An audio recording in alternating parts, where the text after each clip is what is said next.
အဲ့ဒါကတော့ဒီ corporate counseling တွေလုပ်တယ်ဒီcorporate တွေရဲ့well-being insight ကိုကြည့်မယ်ဆိုလို့ရှိရင်ဒီ psychological contract တွေအရင် powerful ဖြစ်တယ်ဟုတ်ကဲ့အဲ့တော့ jury အနေနဲ့လည်း personal ဒီအလုံးမှာပေါ့နော် insight ပြောရမယ်ဆိုရင်company တစ်ခုကသူ့ရဲ့ regional office တွေရောဒီ line manager တွေပေါ့နော်regional တွေရောဒီ head office တွေရောအကုန်လုံးmanager တွေကိုဒီ psychological first aid တွေလည်း train ထားတယ် stress management ဒါတွေအကုန်လုံး equip လုပ်ထားတယ်အဲ့တော့ဒီ earthquake ကြုံတော့ဆိုလို့ရှိရင်အရန် feedback တွေကောင်းတယ်အဲ့တော့သူတို့ team တွေဒီနေရ team တွေဒီလိုဖြစ်တဲ့အချိန်မှာသူတို့ဘယ်လိုစကားပြောလိုက်တာဘယ်လိုမျိုးကင်တွယ်လိုက်တာဆိုတဲ့အရာတွေကအပြင်က counselor တော့မလို့တော့ဘူးဒီအပြင်က EAP system တော့မလို့တော့ဘဲနဲ့ internally သူတို့ကိုသူတို့ဖြည့်ရှင်းနိုင်သွားတဲ့ level တစ်ခုရောက်သွားတဲ့ဟာမှာလဲဒါ jury ရဲ့milestone achievement project လေးတစ်ခုဖြစ်တယ်ပေါ့နော်နောက်တစ်ခါတော့တည်ကျင်တာလေဒီမှာမြန်မာပြည်မှာအခုဆို covid နောက်ပိုင်းမှာ jury တို့လိုဒီစိတ်ချမ်းသာရေးနဲ့ပတ်သက်တဲ့ဝန်ဆောင်မှုပေးနေတဲ့လုပ်ငန်းတွေတအားလူသိများလာတော့ဒါမှလည်း stay မြန်မာပြည်မှာဘာဖြစ်လဲဆိုရင်ဒါကြီးကတက်မလားငါ counselor နဲ့တွားတွေ့ရင် therapist နဲ့တွားတွေ့ရင်စိတ်ချမ်းသာရေးလက်မှတ်ရနေတယ်အယူလက်မှတ်ရတယ်ဆိုတော့အတွေ့အခုထိရှိနေတော့ပေါ့နော်အဲ့တော့ Laura ကျတော့ဘယ်လိုနေ့ရက်မျိုးမျောလင့်လဲဆိုရင်ကိုမချမ်းသာရေးဆရာဝန်တော့ပြလာမယ်ဆိုတော့ ACC ပဲပြောထားတယ်ဒါပေမဲ့စိတ်မချမ်းသာလို့ counselor နဲ့တွားတွေ့မယ်စိတ်ချမ်းသာရေးဆရာဝန်နဲ့တွားတွေ့မယ်ဆိုဘယ်သူမှမပြောကြဘူးပေါ့နော်အဲ့တော့အဲ့ဒီဟာဒီဘာကြောင့်လုံးတင်တယ်လဲပေါ့နော်နိုင်ငံခြားမှာဆိုရင် Laura ဆိုအများအားကြားနေရတယ်သူတို့ပုံမှန်ပဲနော်ဒါပေမဲ့အများအား therapist နဲ့တွားတွေ့တယ်ဆိုပြီးသူတို့ကပြောတယ်ဒါဒီငါ့အတွက်အကောင်းဆုံးရင်းနှီးမြှုပ်နှံမှုလို့ပြောတယ်ပေါ့နော် Judy ရောအဲ့ဒါကိုဘယ်လိုမြင်လဲအဲ့တော့အခုတကယ်တမ်းတော့အခုတော့နည်းနည်းလေးဒီ awareness ကတော့များလာကြပြီလက်ခံလာကြတဲ့အပိုင်းလေးပါတယ်အဲ့တော့ဘာကြောင့်လာ join တင်တာလဲဆိုတော့လေကိုကအလုပ်ခွင်မှာကြတော့လေကိုရဲ့ professional code of conduct တွေနဲ့ပြောချင်တိုင်းနေပြောလို့ Laura ဆိုသေးတယ် HR လုပ်ခဲ့တော့ဒီကိုကအကုန်လုံး confidential တွေကိုထိန်းထားတော့ကိုရင်ထဲမှာကြည့်ရတယ် CEO ကလွယ်ဘူးမှပြောလို့ဟုတ်တယ် Laura ဆိုတော့ဒီထဲမှာဖြစ်ပျက်တဲ့အရာတွေအားလုံးကိုသွားရင်ဖွင့်ဖို့လို့သွားပြောဖို့ဆိုတဲ့ဟာမှာကဒီလုပ်ခွင်ထဲမှာမဖြစ်နိုင်ဘူး။ဘာလို့ဆိုကိုလည်း role တစ်ခုနဲ့ professionalism သွားနေတဲ့အခါမှာအဲ့တော့ဒီလို third party ဒီလို EAP provider တွေဒီဆရာကျွမ်းကျင်တဲ့ဆရာဆရာမတွေနဲ့သွားပြီးတော့ confidential ရှိတဲ့နေရာမျိုးမှာကိုကပြောလိုက်မှာပြောဒီ process ကဘာနဲ့တူလဲဆိုတော့လေကိုစိတ်ထဲမှာဖြစ်နေတဲ့အရာတွေမှန်ကြည့်ရနဲ့တူတယ်။အဲ့တော့ physically မနဲ့ယုံသွားမလို့အမှန်ကြည့်ရဆိုဟာနှကန်းတွေပေးနေစပင်းတွေပွားနေရဆိုတိတ်တယ်လို့ပဲစိတ်ထဲမှာရှိတဲ့ပြဿနာတွေကိုလည်းမှန်လာကြည့်ဖို့လိုတယ်။အဲ့တော့ဟုတ်ပြီ stress ကိုကတော့ထင်နေအလုပ်က stress လာတယ်အလုပ်က stress လာတယ်ဒါပေမဲ့တကယ်တမ်းမှန်ဒီ counseling လုပ်ပြီး reflect ပြန်လိုက်ကြည့်လိုက်တဲ့အချိန်မှာအလုပ်ကလာတာဒီ stress rate ကမှန်လားဒါမှမဟုတ် family ကလာနေရလားဒါမှမဟုတ်သူ့ရဲ့ past trauma လာနေရလားဆိုရယ်ကိုယ်စိတ်ပိုင်းဆိုင်ရာအထုပ်တွေကိုဒီမှန်လေးတော့ပြန်ကြည့်တယ်ကြည့်ပြီးတော့အဲ့တော့မှပဲကိုကဟုတ်ပြီငါ judgment တွေကexaggerated ဖြစ်နေရလားလိုနေရလားဒါမှမဟုတ်အရင်က emotionally ဖြစ်နေရလားဆို realize ဖြစ်တဲ့အချိန်မှာကိုယ့်ရဲ့ခုနဒီ decision making တို့ကိုယ့်ရဲ့ performance တို့အတွက်မှာကိုဒီနည်းနည်း control ပြန်ရှိလာတယ် reflect ကဒါလုတ်ကိုလုံးဝမဲ့အရာပေါ့နော် reflection ကိုရှိဖို့လေးလိုတယ် self awareness သိဖို့လိုတယ်အဲ့တော့ဒါတွေဒီလိုကိစ္စတွေကြတော့အပြင်လည်းပြောလို့မရအိမ်လည်းပြောလို့မရဆိုတဲ့အချိန်မှာဒီလို professional သွားပြီးပြောတာဒီ counseling ယူတာတော့အကောင်းဆုံးပဲပေါ့နော်အဲ့တော့ဒီထဲမှာလည်းခုနဒီနောက်ပိုင်းကတော့တော်တော်လေးကို awareness များလာတဲ့အချိန်မှာဘာတွေပါရှိလာပြီလဲဆိုတော့ဂျီရိုသွားပြီးတော့ဒီ corporate တွေမှာ in house ထားပေးတဲ့ level အထိဖြစ်လာတာလေးတွေ့ရတော့ဒါလေးကောင်းတယ်ပေါ့နော်တော်တော်တိုးတက်လာတာဆိုတော့အယုံမှာတခုခုဖြစ်လို့different level ပေါ့နော်ဂျီရိုဒီမှာလည်းHR တွေအနေနဲ့တော်တော်လေး culture နဲ့ကိုက်ညီတဲ့ approach ကိုစဉ်းစားရတယ်အဲ့တော့ခုနကိုကအလုံးမှာတခုဖြစ်လို့ငါအပေါ်ထက်မှာဆရာမကောင်ဆလာရှိတယ်တွားပြောလို့ရတယ်ဆိုချက်ချင်းလာပြီးပြောလို့ရတဲ့အနေအထားတွေပါလုပ်ပေးတဲ့အနေအထားတွေလည်းရှိလာပြီပေါ့နော်ဆိုတော့ပွင့်လာပြီးပြောပါဒါဒီကို mental ထိခိုက်နေလို့သွားတာမဟုတ်ဘူးဒါဒီ it's a ပေါ့နော်ခုနကိုဂရုစိုက်ခြင်းတစ်ခုထဲမှာပါတယ်အဲ့တော့နောက် counseling ယူတဲ့အခါမှာလည်းခုနပေါ့ကျတို့မှာဒီသူတယောက်ဆရာတွေရဲ့ expertise မတူကြဘူးပေါ့ workplace နဲ့ပတ်သက်တဲ့အရာတွေကိုသွားမယ်ဆိုလို့ရှိရင်လည်း workplace နဲ့ expertise ဖြစ်တဲ့လူရွေးပြီးတော့ဒါသွားလို့mental health ဆိုလဲ mental health ပေါ့နော်ဆိုတော့ဒါလေးတွေကိုတော့ jury highlight လုပ်ချင်တယ်နောက်ပို့ပြီး encourage လုပ်ချင်တာအဲ့တော့ကို team ထဲမှာလဲကို9ယောက်လောက်လုပ်နေရတယ်ကို manage လုပ်နေရတဲ့အချိန်မှာလဲတယောက်က burn out ဖြစ်နေပြီဆိုသူ့ကိုဘယ်လိုလေးဒီ referral ပေးမလဲပေါ့အဲ့ဆိုတော့နောက်တစ်ခုကလည်းကိုစကားပြောနေတယ်လူတွေမှာဖြစ်တတ်တာတော့ဒါတဘာဝပဲပေါ့နော်ဥမာကိုအမေရဆရာမဆိုရင်ကိုကသူစာတင်တာကိုအရင်မဝင်ဘူးအပြန်လူပြောမှအပိုဝင်တယ်လို့ပဲကို team ထဲမှာဆိုလဲအဲ့လိုပဲကိုကguidance သွားနေပြီမဲ့လဲဝင်ချင်မှဝင်နိုင်တယ်အဲ့တော့ third party အနေနဲ့ဒီလို full professional approach နဲ့သွားတဲ့အခါမှာပို့ပြီးတော့ဒီခုနပြဿနာတွေကိုနည်းနည်းပုံမြန်ဆန်စွာ improve ဖြစ်မယ်ပေါ့နော်ဆိုတော့အဲ့ဒါလေးကိုလည်း encourage လုပ်ပြီးတော့သွားခိုင်းမှာနောက်ပြီးတော့ပေါ့နော်ကိုနံပါတ်1ကတော့ဒီ HR ကို check လုပ်ပေါ့နော်ကို organization မှာဒီလို service မျိုးပေးထားလားမပေးထားဘူးဆိုလို့referral တွေဘာလုပ်လို့ရလဲနောက် HR တွေကိုယ်တိုင်လည်းလုပ်တယ်ဟုတ်တယ်HR အမြဲတမ်းလေသူများကိုပဲခယူဆိုင်နေတာကိုယ်ကိုခယူဆိုင်ဖို့မေ့နေတာဟုတ်တယ်ဆိုတော့ HR team ကလည်းတကယ်ကိုလေသူစီလာရင်အကုန်လုံးဟာproblem အပူတယ်ပဲ problem တွေ solve နေရတာဆိုတော့သူကိုယ်တိုင်အတွက်လည်းလို့သလိုနောက်ပြီးတော့ဒါကလည်းပေါ့နော်ကိုနည်းနည်းလေးတိထားတဲ့ level လေးတစ်ခုနောက်ပိုင်းဖြစ်လာတယ်ဟုတ်လော်ရလေးဒီခန့်ဝင်လာတော့တတိထားမိတာဒီစာအုပ်လေးပေါ့နော်စိတ်ကူစားခြင်းလမ်းညွှန်101ဆိုတော့အဲ့ဒါ duty တို့ထုတ်ထားတာဆိုတော့ဒီစာအုပ်လေးအကြောင်းနည်းနည်းရှင်းပြပါစာအုပ်လေးကပပလေးဆိုဖတ်ရတာခဏလေးနဲ့ပြီးလောက်တယ်ဟုတ်တယ်ဆိုတော့ဒါကတော့ mental health guidebook ပေါ့နော်တကယ်တမ်းစိတ် ကြာပြီလို့စိတ်အဆင်မပြေတော့ဘူးဆိုလေစာရိုက်တိုင်းလည်းဖတ်နိုင်အဲ့တော့ဂျူရီကဒီစာအုပ်လေးကတော့ very basic ဒီ mental health ကိုကိုအရန်ဟိုဂျုံကြရတယ်ဒေါင်းနေတဲ့အချိန်မှာအလွယ်တကူနဲ့ဒီ tips လေးတွေလောက်နဲ့ digest လုပ်ဖို့အတွက်လေးဟို guide လုပ်ထားတာပေါ့နော်အဲ့တော့နောက်တစ်ခုကလည်းကိုအကယ်၍ဟိုအလုပ်ခွင်နေတဲ့ဟိုဖြစ်ကိုသူ့ကိုစကားပြောချင်မရှိသေးဘူးရောဒီစာအုပ်လေးဖတ်လိုက်ဆိုတော့အရာမျိုးလေးလည်းတွားလို့ရတယ်ပေါ့နော်အဲ့ဒါအပြင်ဂျူရီကဘာလေးထည့်ထားဟိုဘာတွေရှိသေးလဲဆိုတော့အခု application မှာဒီညပိုင်းကို7 to 11 daily ပေါ့နော်emotional support ဟို chat လုပ်ပေးရဆရာဆရာမတွေနဲ့စကားလာပြောလို့ရတယ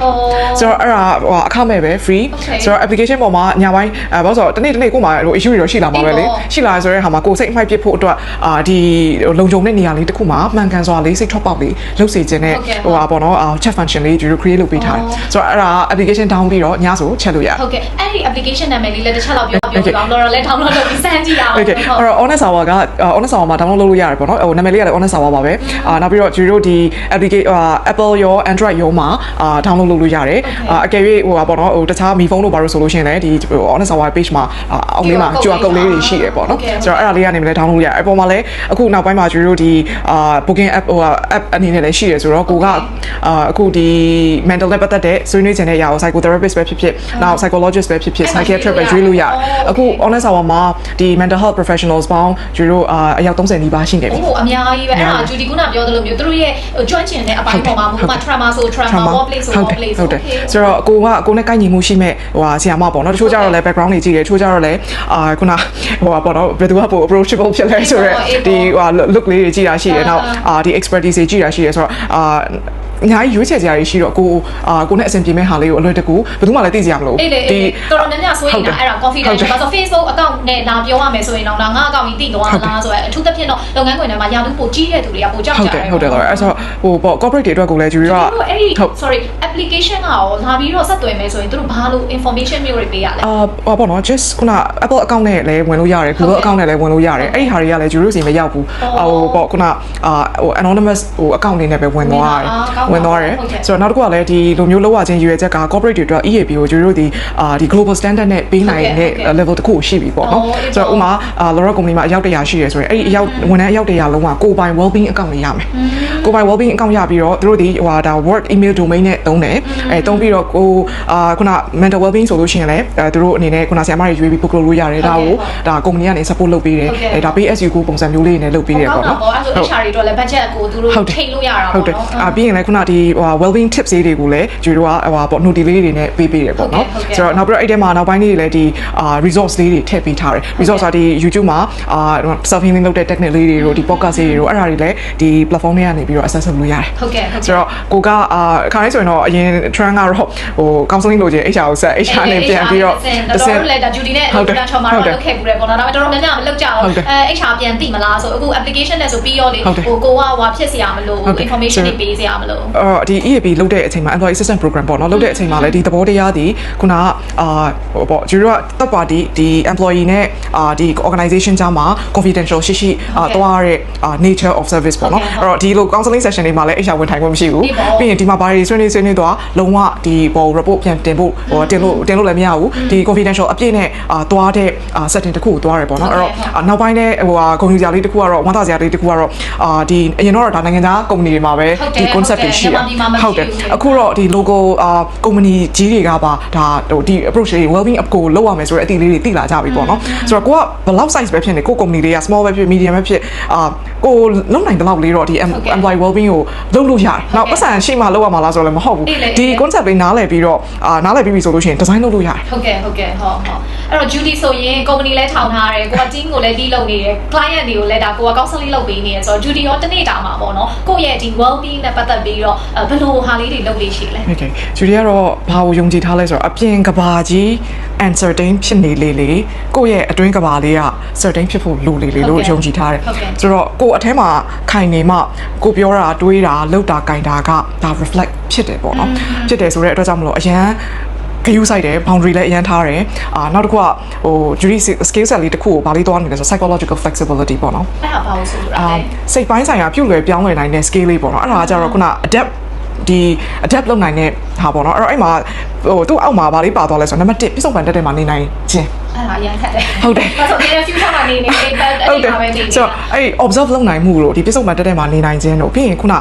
ဒါလေးတွေကို interpret လုပ်ဖို့ပေါ့နော် interpret လုပ်ဖို့မှာ context ကိုဘယ် point of view ကကြည့်မှာလဲ perspective တွေဘယ်လောက်ရှိတာလဲဆိုတဲ့အရာလေးတွေရယ်ပြီးရင်ခုန action တွေကတော့ conscious choice